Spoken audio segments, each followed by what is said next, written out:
সাকিব খানের প্রিয়তমা দেখেও মনে হয়েছে যে আমি ইদিকা পলের ক্যারেক্টারটা খুব ভালো মতো করতে পারতাম।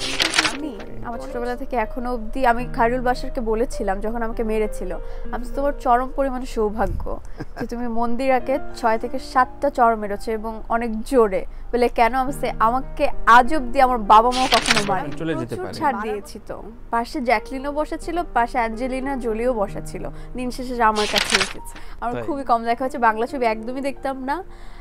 আমি জানি না আমার বয়সটা আপনি জানেন কিনা, আমাদের জেনারেশনে আমার মনে হয় যেমন আমার যারা কাজিন আছে, সত্যি কথা বলতে তানভীর ভাই, যারা ইংলিশ মিডিয়ামে পড়ছে বা যারা বাইরে থাকে, তারা আমি যখন ফার্স্ট ফিল্ম করতে স্টার্ট করি বা শুটিং চলছে বলে কি তুমি বাংলা মানে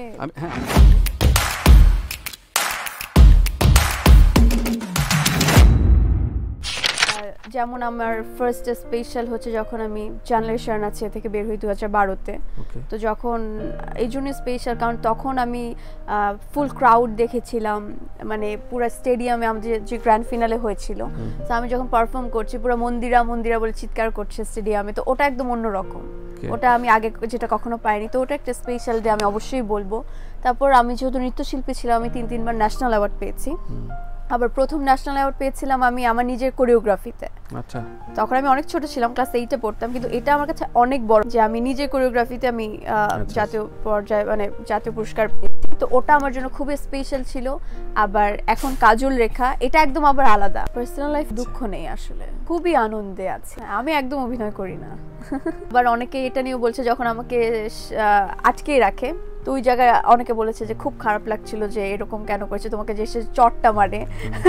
তো সবকিছু মিলে টুকটাক আমাকে টোটাল 6 থেকে 7বার চর মারা হয়েছে আমার ছোটবেলা থেকে এখনো অবধি। আমি খায়রুল বাশারকে বলেছিলাম যখন আমাকে মেরেছিল, আমি তোমার চরম পরিমাণে সৌভাগ্য যে তুমি মন্দিরাকে 6 থেকে 7টা চর মেরেছো এবং অনেক জোরে। বলে কেন আমাকে আজ অবধি আমার বাবা মাও কখনো মারেনি।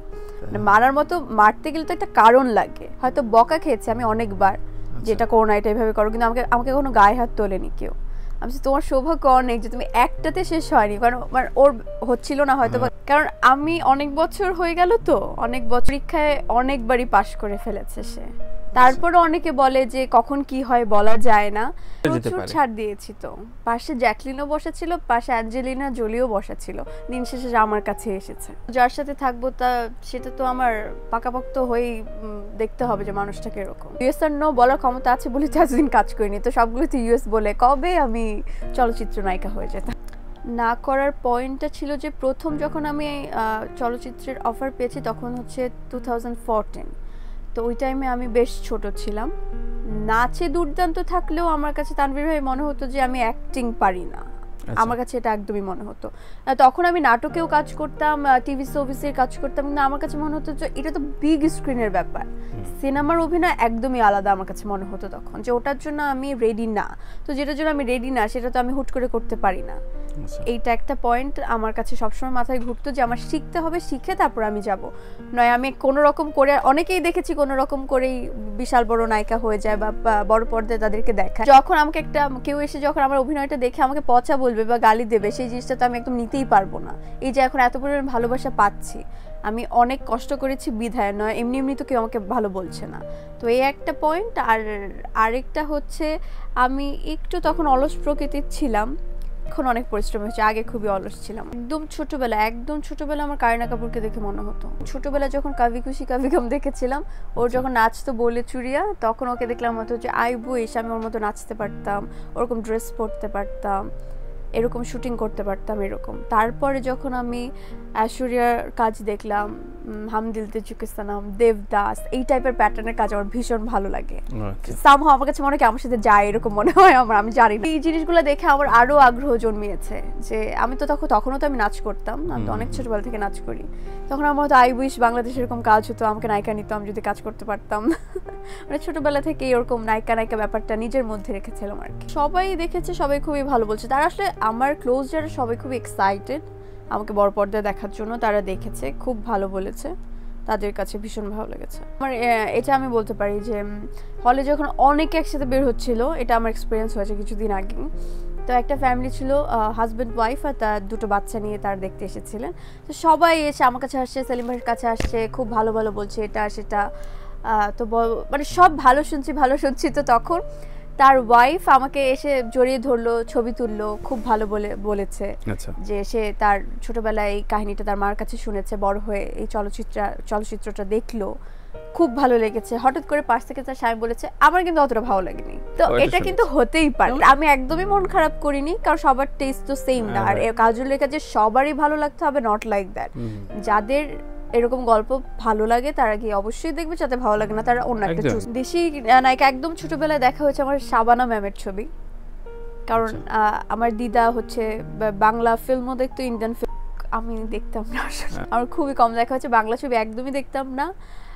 আমি জানি না আমার বয়সটা আপনি জানেন কিনা, আমাদের জেনারেশনে আমার মনে হয় যেমন আমার যারা কাজিন আছে, সত্যি কথা বলতে তানভীর ভাই, যারা ইংলিশ মিডিয়ামে পড়ছে বা যারা বাইরে থাকে, তারা আমি যখন ফার্স্ট ফিল্ম করতে স্টার্ট করি বা শুটিং চলছে বলে কি তুমি বাংলা, মানে ওরা এই জিনিসটা একদম এখনো আছে। তো আমার এই কারণেই আসলে আমার ওভাবে বাংলা মুভি দেখা হয়নি, একদমই দেখা হয়নি। কিন্তু যখন দিদা দেখতো তার সাথে সাথে আমি বসে বসে দেখতাম। দিদার সুবাদেই আমার বাংলা অনেকগুলো ফিল্ম দেখা হয়েছে, ইন্ডিয়ান বাংলা ফিল্ম দেখা হয়েছে, তো ওই সুবাদে আমি অনেকের কাজ দেখেছি।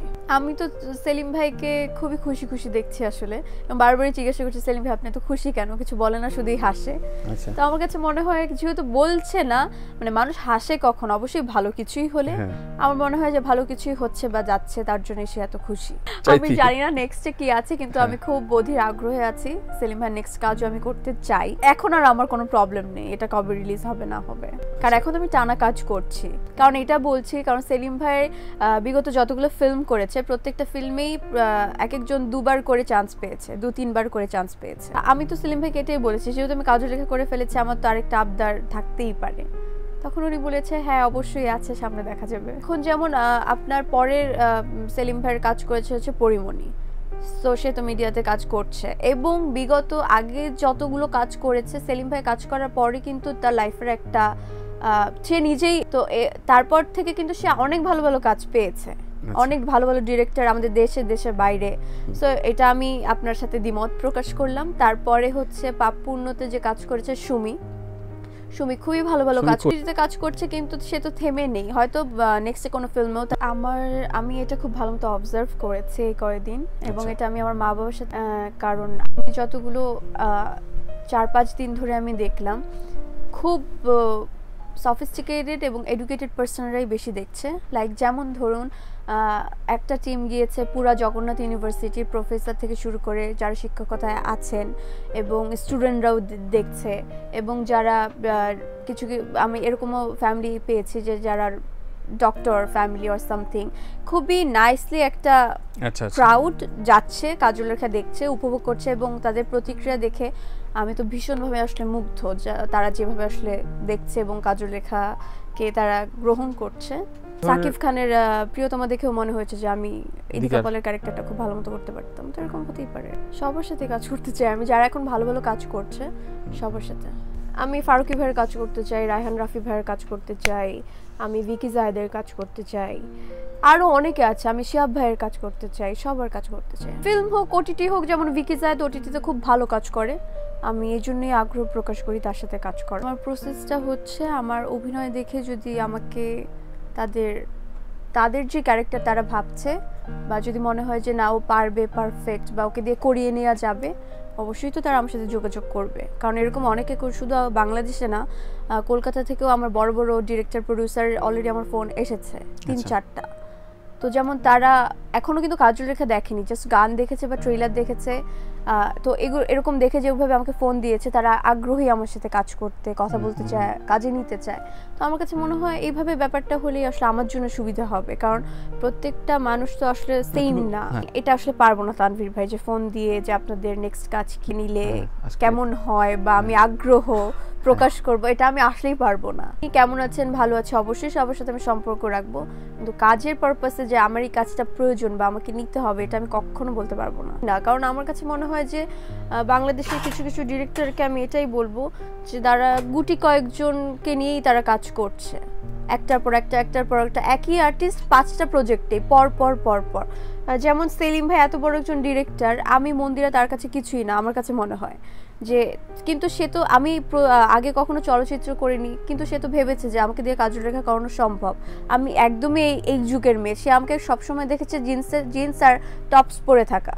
তো আমি এইভাবেই রাফ অ্যান্ড টাফ চলছি আমার পার্সোনাল লাইফে। তো উনি আমাকে ওই অবস্থায় দেখে যদি ভাবতে পারে যে আমি 400 বছর এই ক্যারেক্টারটা করতে পারি বা আমাকে দিয়ে সম্ভব, আমি তো একদিনে কাজল রেখা হইনি, আমাকে গ্রুমিং করিয়েছে সে। সো এইভাবে যদি অন্য ডিরেক্টররা ভাবে, অবশ্যই নতুনরা আরো ভালো ভালো কাজ পাবে, উঠে আসতে পারবে।